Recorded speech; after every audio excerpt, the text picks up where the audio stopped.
Ќе продолжиме со двата завета и би сакал да прво да го прочитаме уште еднаш текстот во Галатјаните 3 глава. Зошто беше додаден законот?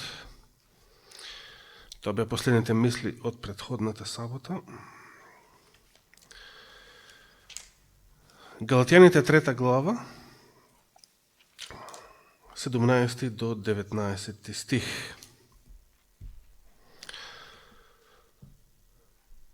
Седумнаесеттиот стих вели: ова сакам да го кажам. Заветот што Бог го даде, се мисли на заветот кон Авраам, не може да биде обезвреден од законот кој е настанат 430 години подоцна, така што ветувањето да може да ја изгуби силата. 18-тиот, зашто ако наследството е добиено по законот, тоа веќе не е според ветувањето, а на Авраам Бог му го дари по ветување. Или она споредба што ја направи со пензиите. Има разлика, ако нешто ви следува по закон, значи тоа е ваша заслуга, значи тоа е ваше право, и нешто што ви следува само како Божјо ветување, кое што не сте го заслужиле. Има разлика помеѓу тие две. Има огромна разлика и тоа е исто така една огромна и дебела разлика помеѓу Стариот и Новиот Завет. Таа мисля ќе објасниме подоцна малку повеќе, можеби наредна сабота. И сега 19-тиот, значи ако законот на Синај, ако самиот Синајски завет не значило поништување на Божиот завет кон Авраам, или обезвреднување, или тоа ветување да ја загуби својата сила, зошто тогаш е даден законот? Или, оригиналот вели, зашто е додаден законот. Ако имате време и желба, можете да ја најдете во архивите на YouTube каналот HAC-PPA. Мојата проповед од 5 август 2017 година, насловена Додаден закон, каде што зборував повеќе на оваа тема. Додадениот закон, така беше и насловена. Зошто е додаден законот? Тој е додаден поради престапите. Значи, кога се намножи гревот, кога луѓето се израсипаа, кога луѓето и не чувствуваа дека прават грев, значи совеста им отапела, како што е случај со денешно расипано општество, тогаш беше потребно законот да се додаде, значи, затоа што повеќе го немаше каде? Во срцата. Значи, повеќе го немаше во срцата на луѓето, таму совеста отапе, таму совеста им се замрачи, затоа беше потребно законот да се додаде, како што овој расипан свет плаче за еден нов Синај, плаче за стапот, плаче за славата на Стариот Завет, што апостол Павле вели дека таа слава се откриваше со смрт. Буквата значеше смрт за сите престапници на законот. Законот беше додаден поради престапите, додека не дојде семето на кое се однесува ветувањето и е предаден преку ангели, преку рака на посредник. Повеќе за тоа во споменатата проповед. Сега се вратиме во Мојсеевиот закон и прво би сакал да прочитам еден стих од Повторени закони или Второзаконие или Петта книга Мојсеева,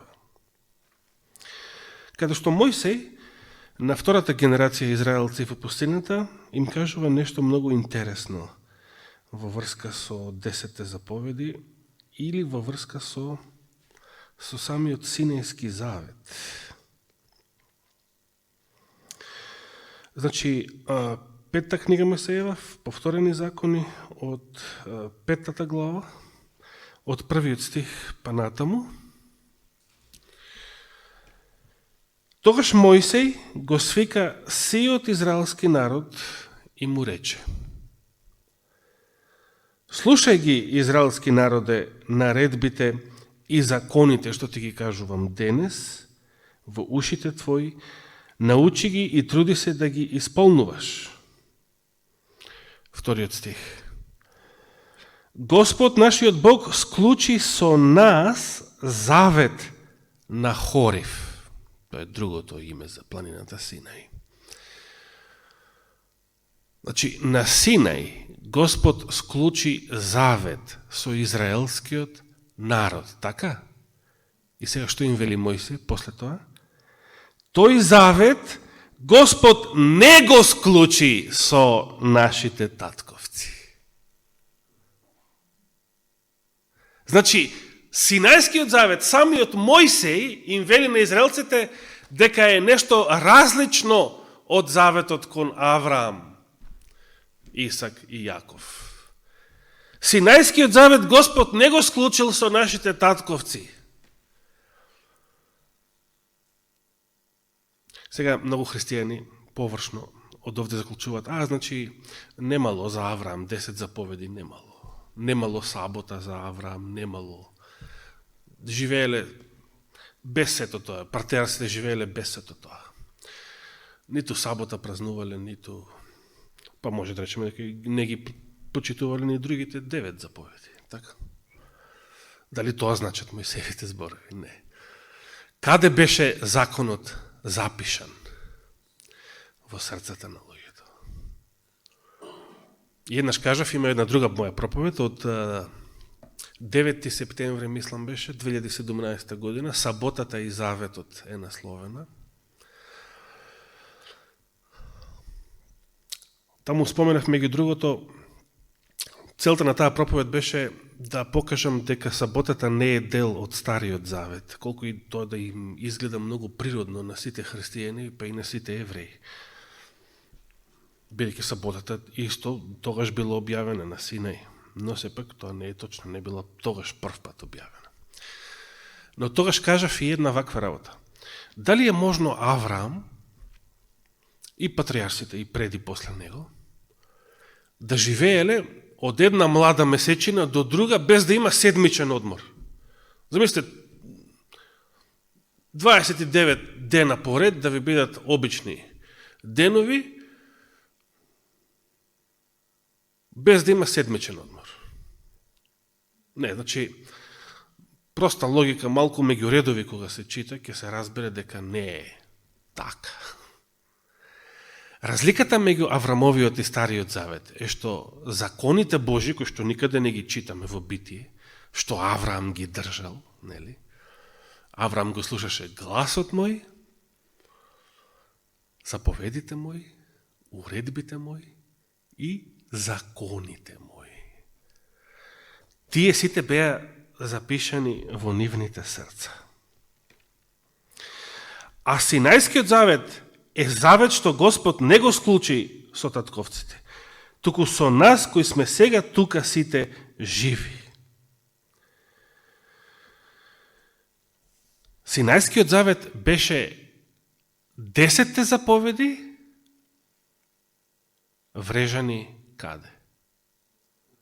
На камени плочи. Тоа е заветот. Значи заветот не е, Стариот завет биле 10 заповеди и точка. Така размислуваат многу христијани. Според тоа новиот завет, во новиот завет не сме должни да ги држиме 10 заповеди. И таквите сваќања видовме кај го однесува протестантскиот свет, предводник во денешната Содомија, неморал и беззаконие. По него се влечат и католиците и во последно време и православните се многу заразени со овие западни болести. Не, разликата е каде е напишан законот. Понатаму продолжува Мојсей и вели: лице в лице ви говореше Господ вам на планината од огнот. Планината беше запалена. Планината беше во оган, ако се вратиме во Излез 20 глава, 19 уште, кога пред да ги каже 10 заповеди, вели целата планина чадеше. Замислите како некој вулкан, активен вулкан. Затоа што и целата планина беше запалена, затоа што Господ слезе на гората. Така пишува Мојсей. 5 стих. Јас пак стоев меѓу Господ и меѓу вас во тоа време, за да ви ги пренесувам зборовите Господови, бидејќи вие се плашевте од огнот и не излеговте на планината. Дали само тие се плашеле?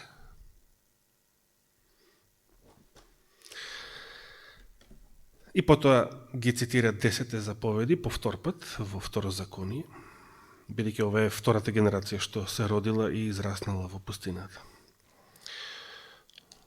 Некои од нив биле родени во Египет, но биле мали деца. Повеќето биле родени во пустината. Да се вратиме во Излез, тука би сакал да ги прочитам зборовите за овој призор на Синајската гора. Излез 19 глава.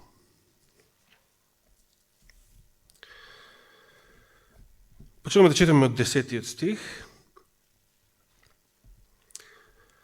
И му рече Господ на Мојсей: појди кај народот и освети го денес и утре, нека ги исперат облеките своји и нека се приготват за третиот ден. Зашто во третиот ден ќе слезе Господ на Синајската гора пред сиот народ. И ќе поставиш граници за сиот народ од сите страни и ќе им кажеш: пазете да не се качувате на планината и да не се допирате до подножието нејзино. Секој кој ќе се допре до планината ќе загине. Никаква рака да не се допре до него, туку со камења да биде убиен или со стрела да биде застрелан, добиток ли е човек ли е жив да не остане. А кога трубата ќе затруби отегнато, односно кога долго ќе труби, тогаш ќе може да се качат на планината. И Мојсей слезе од планината кај народот и го освети народот и тие ги испра облеките своји. И му рече на народот: бидете готови за третиот ден и не приближувајте се до жена, а третиот ден на осамнување загрме и молни за светка и настана густ облак над планината. И затруби труба со многу силен глас. Чија била ова труба? Божјата труба. Кога повторно ќе затруби Божјата труба? Кога Исус ќе дојде?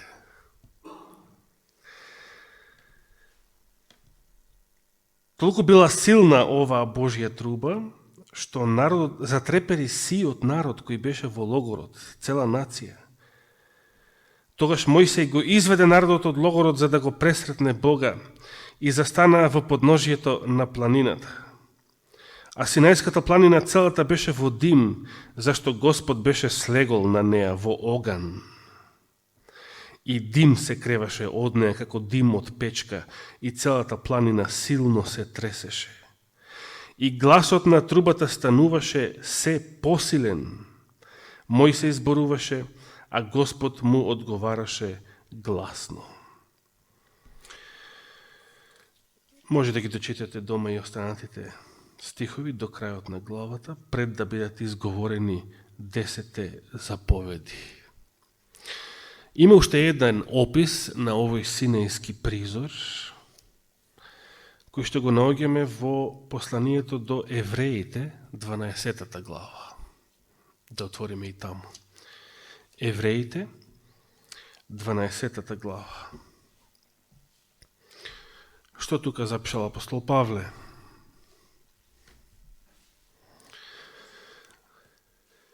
Зборувајќи за Новиот Завет, во оваа глава и го споменува Исуса во 24 стих како посредникот на Новиот Завет. Предходно, на еврејските христијани, тој им го кажува следното. Прави споредба пак, паралела помеѓу Новиот и Стариот Завет. Во Новиот Завет пристапуваме кон небесното светилиште, кон небесниот Сион, кон небесниот Ерусалим. И правејќи ја таа споредба, тој контраст, во 18 стих вели, Евреите 12 глава, 18 стих па надолу. Вие не пристапивте кон планината што може да се опипа и кон разгорениот оган, кон облакот и темнината и луњата.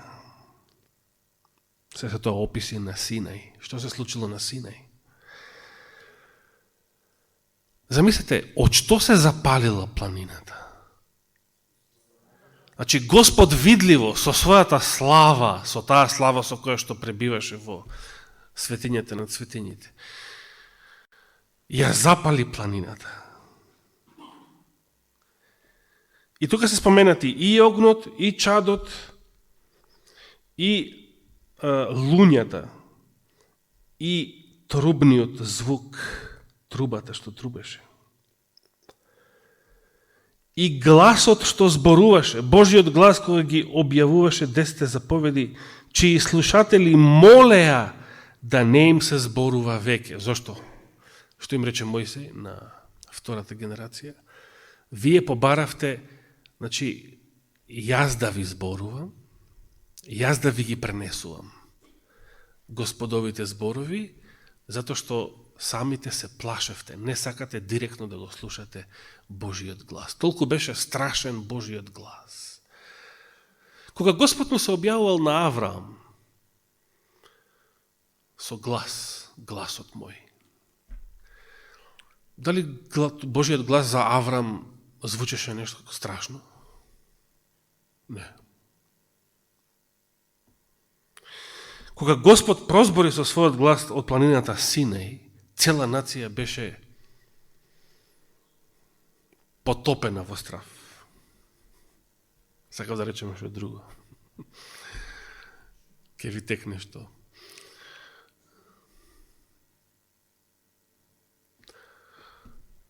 Зошто?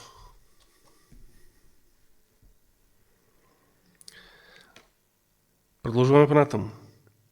Застанавме кај 19-тиот, 20-тиот стих. Зашто не можеа да го истрпат она што им се заповедаше? И звер, ако се допре до гората, со камење нека биде убиен. 21 стих. И толку страшна беше гледката, што и Мојсей рече, треперам од страв.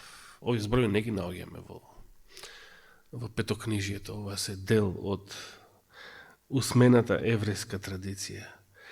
Синајскиот призор бил толку страшен, што самиот Мојсей, не само народот, самиот Мојсей беше целиот поразен со страв. Зошто? Зошто Господ направил ваков призор? Замислите, Господ ке направи ваков призор. Второто Христово доаѓање ќе биде толку страшно за повеќето луѓе на светот, начело со сатанистиве, што овие ќе бараат да се скријат под планините. Ќе бараат и ќе викаат кон горите и планините да паднат врз нив, да ги сокријат од славата на оне што доаѓа. Тоа ќе биде страшен призор. Второто Христово доаѓање за светот ќе биде многу пострашен призор, отколку што беше Синајскиот за израелскиот народ. Да, земјотрес, цунами, еве сега нови поплави во Германија, урагани во Америка. Сето тоа е потребно за грешниците. Ако Господ не пушта такви работи, луѓето ќе збеснат од грев. Ова е начин како да си го стават прстот на чело и малку да се освестат, да се запрашаат. Што прават? Како прават? До кога вак? И не е чудо што во последно време, почнувајќи од американската влада, се поотворено и поотворено се зборува за вонземјаните. Зошто сега се прави тоа? Светот сега се поотворено и од официјални извори почнува да зборува за вонземјаните, постоењето на вонземјаните. И така натаму, и така натаму. И светот сакаат да го подготват, да го измамат поточно, дека му предстои инвазија, напад од вонземјаните.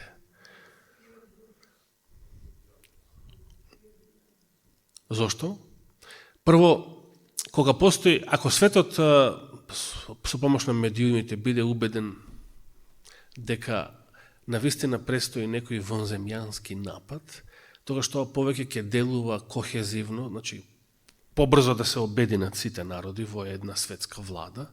Ете ни престои надворешна опасност, ајде да ги надминеме нашите меѓусебни разлики и недоразбирања, да бидеме една светска влада и така ќе се спротиставиме на вонземјаните.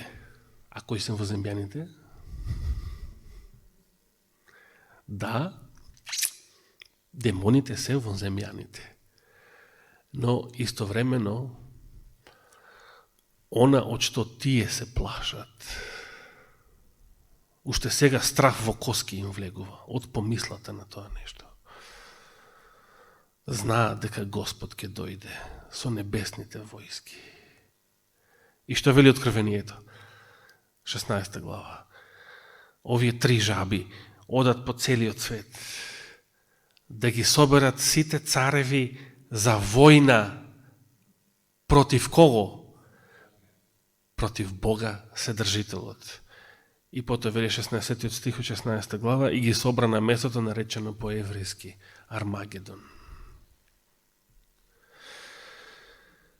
Уште сега помислата за второто Христово доаѓање им влева страв на водачите на овој свет. И уште сега почнуваат да го обединуваат светот и таму кај што се уште чкрипи, кај што се уште има проблеми да се изврши тоа обединување под знамето на сатаната, под знамето на антихристот, сега се уфрла и оваа пропаганда. Предстои вонземски напад, доаѓаат вонземјаните, ајде што поскоро да се обединиме.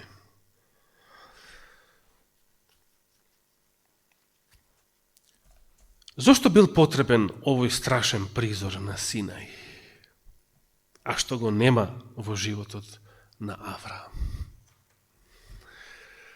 Значи, кога срцето на човекот е чисто, верно и искрено кон Бога, нема потреба од што? Од Стар Завет. Нема потреба од громови, молни, страв, оган. Да. Како што нема потреби од поплави, земјотреси, урагани, цунами. Но кога луѓето се расипани, кога нивите срца се далеко од Бога, кога Божиот закон не е запишан во срцето, тогаш е потребен Стариот Завет. Тогаш е потребно заповедите да бидат запишани на камен и тешко на оние кои што ги престапуваат. Да отвориме конечно и во второто послание до Коринтијаните, 3 глава. Да видиме разликата што апостол Павле ја прави помеѓу двата завета. 2 Коринтијаните, 3 глава. Ќе читаме од првиот стих па до последниот и денес со тоа ќе завршиме. Служењето на новиот завет, е поднасловот на главата во ова Библија, во овој превод. 3 глава почнем да читаме од првиот стих. Пак ли ќе почнеме сами да се фалиме пред вас? Или ви се потребни како на некои препорачувачки писма до вас или од вас? Вие сте нашето писмо, впишано во нашите срца, кои го познаваат и читаат сите луѓе. Јасно е дека вие сте Христово писмо, составено преку нашата служба, напишано не со мастило, туку со духот на живиот Бог, не на камени плочки, туку на човечки срца. Ова е што? Новиот завет. Така. Новиот завет е пославен од Стариот. Зошто? Стариот завет беше славен. Јас би сакал таа слава и денес да се покаже. Денес да бидат изгорени 24.000 содомити, сатанисти, безбожници, сите што прават зло во овој свет и што ја расипаа земјата. Во еден ден, значи, Сталин и Хитлер и Мао Цетунг да позавидат на таква власт. Во еден ден десетици илјади да паѓаат. Земјата да се отвора, да ги проголтува, да ги некои велат до пеколот, да ги вшмука сите они што се бунтуваат против Господа и неговиот закон. Меѓутоа, тоа е значи смрт. Значи, славата на Стариот Завет се откриваше во тоа што Божјата сила сееше смрт за престапниците. Смрт за Божите непријатели, што го напаѓа Израел од надвор, цели непријателски војски. Смрт и за самите израелци кои што го престапуваа Божиот закон. Но Новиот Завет има поинаква слава. Не смрт, туку живот. Да ги менува срцата на луѓето. И од најголем грешник да станува најголем светец. Продолжува и вели 4 стих. Таква сигурност во Бога имаме преку Христос, но не дека сме способни да помислиме нешто како од себе. Напротив, нашата способност доаѓа од Бога. Тој ни дал способност да бидеме слуги на Новиот Завет, не на буквата, значи не на камените плочи, туку на духот, зашто буквата убива, а духот што? Оживотворува. Стариот Завет беше Божиот закон напишан на камени плочки. Тоа е буквата. И буквата убиваше. Зошто? Бидејќи секој што го престапува законот, следи ќотек, следи смрт. И така натаму. Но духот што прави во срцата на грешникот, кога грешникот ќе го чуе и ќе го поверува Евангелието за Исуса Христа? Духот оживотворува, духот го менува човекот, му дава нов живот. Од мртов го прави жив, од непријател го прави Божиот дете. 7 стих. Ако пак смртоносното служење со букви врежани во камења беше така славно, и навистина беше,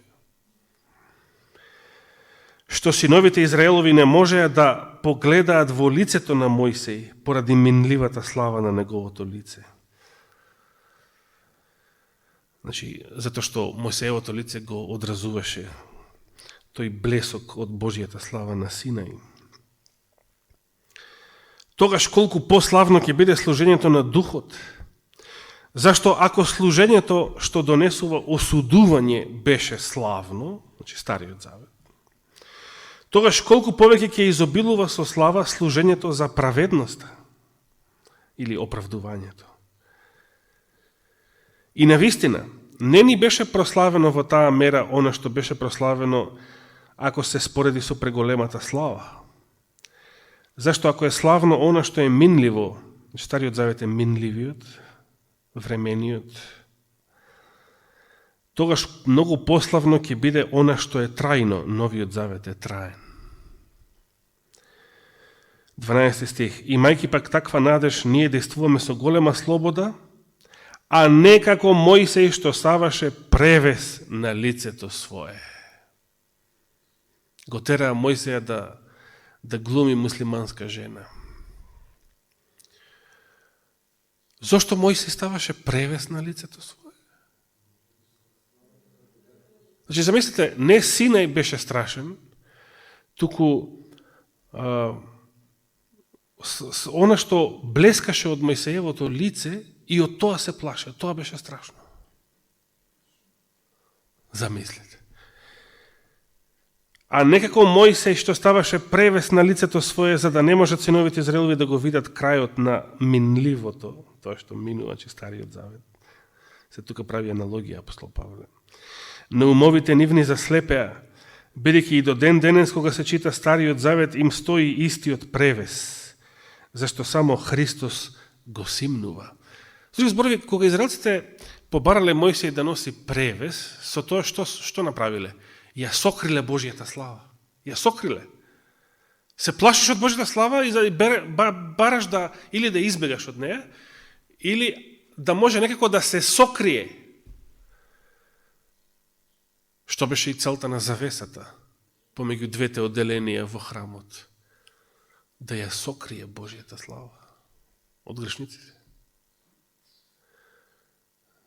Бидејќи дури и првосвещеникот на Јом Кипур не можел да влегува во таа слава, во тоа Божјо присуство, без многу чад од каделниот олтар. Каделниот олтар правел димна завеса, да се помеша малку таа Божја слава со димот од темјенот, за да може и првосвещеникот на Јом Кипур да ја поднесе таа Божја слава, бидејќи тоа беше нешто страшно. Зашто само Христос го симнува превезот, како што и завесата во храмот, кога Христос умрел на крстот, беше раскината на два дела. И сега, во Новиот Завет, христијанинот, верникот, действува со голема слобода и отворено, без превес и без завеса, отворено може да пристапува на престолот на благодатта во Божијата слава. Зошто? Толку е пославен Новиот Завет, што ти можеш сега директно да му пристапиш на Бога. Не ти требаат ни свештеници како посредници, ни првосвещеник како посредник. Ти имаш пристап до небесното светилиште, до престолот на благодатта, каде што се Отецот и Синот, во присуството на Божијата слава. Зошто ја имаш таа слобода? Зошто го имаш тој пристап? Зошто ја имаш таа смелост? На друго место вели. Затоа што Христос, твојот спасител и твојот посредник, е влезен таму. И затоа што преку Христа ти го имаш тој пристап таму каде што тој лично и се наоѓа. Во присуство на Отецот, на неговиот престол, пред поклопецот на милоста, пред престолот на благодатта, пред Божиот закон и така натаму. 15 сега до 18 стих и ја завршуваме главата. Па така и до ден денес, кога се чита Мојсей, превезот им стои на нивното срце, но кога ќе се обратат кон Господ, превезот им се симнува. А Господ е Духот, а каде што е Духот Господов, таму има слобода. Ние пак, сите со откриено лице, како во огледало, гледајќи ја славата Господова, се преобразуваме во истиот лик од слава во слава, како од Духот Господов. Апостол Павле не можел да биде појасен за разликата меѓу Стариот и Новиот Завет во оваа глава. Драстична разлика. Стариот Завет е законот запишан во камени плочки. Новиот Завет, преку Светиот Дух, запишан во срцата на луѓето. И по тоа гледаме дека Новиот Завет е сличен со Аврамовиот, а многу несличен со Синајскиот. Како што и Синајскиот беше многу различен и несличен со Аврамовиот. Значи, Господ преку Еремија најави нов завет и рече, но не таков како на Синај. И Мојсей на израелците им рече дека Господ на Синај склучил завет, каков што не склучил со нивните татковци, со Аврам, Исак и Јаков. После се тоа што го прочитавме, може ли се уште да се кажува дека Стариот и Новиот Завет се исти, само разликата е во името или во некои други формалности? После се тоа што го прочитавме, дали е можно да се каже дека Новиот Завет тоа е само обнова на Стариот, на Синајскиот? Не може. Значи, таа грешка што ја направи поуката минатиот месец, претходната поука, не држи вода во средината на сите овие стихови. И во историјата на Израел имало обновување на Стариот Завет. Пример, кога израелците сгрешија со телето, што направи Мојсей со плочите? Ги скрши. Замислите која дрскост, плочите што Господ му ги дал, на кои што беа напишани заповедите со Божји прст, значи без рака, Господ ги запишал. Мојсей ги скрши. Зошто ги скрши? Бидејќи народот што ветил дека ќе простапува се онака како што рече Господ, веднаш го прекрши заветот, уште Мојсей не се вратил од Синај. Веднаш го прекрши заветот. Организира журка и клањање на двете златни телиња. После тоа имаше обнова на заветот и Господ му даде на Мојсей други плочи. Тоа е обнова на Стариот Завет.